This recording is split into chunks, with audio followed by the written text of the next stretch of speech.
দেশের নায়া একজন গুরুর কাছে মন্ত্র লইয়া খেলে গামাইয়া লইয়া। আস্তে কিছু কথা না বললেই নয়। যারা বিয়ে করছেন আর যারা করবেন তাদের জন্য কিন্তু এই গান।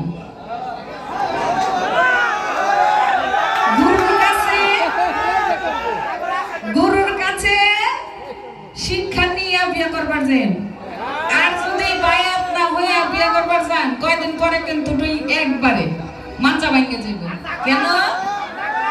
গুরু শিক্ষা দেয়। আগেকারের যারা বিয়ে করছেন, আগে যারা দেখবেন বাবিরা শিখিয়ে দেয় এটা এটা এইভাবে করো ওইভাবে করো।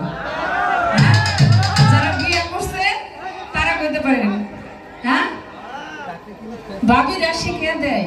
আবার মেয়েদের শিখিয়ে দেয় ভাবিরা, দাদিরা শিখায় এইভাবে শিখো, কিন্তু এইভাবে কইরো যাইয়া নাকি।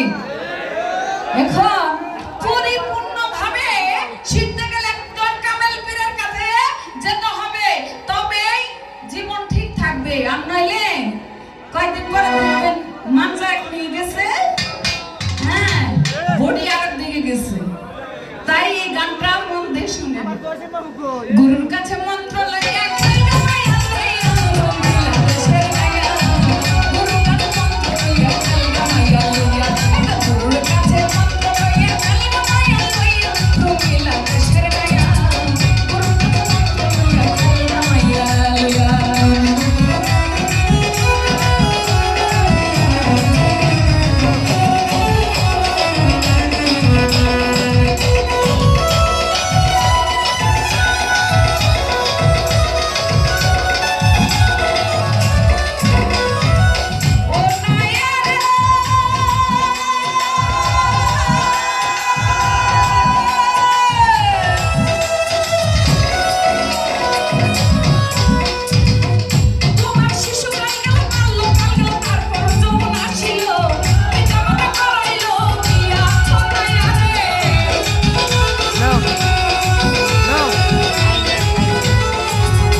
কেন? হ্যাঁ, আপনারা আদম জাতি, আপনারা হলো নাইয়া, আর আমরা মা জাতি। আমরা একটা নৌকা, এই নৌকাটা চালায় আপনাদের পুরুষ জাতি। তাই বলছে ও নাইয়া রে,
খেয়াল করেন কথায় কি বলে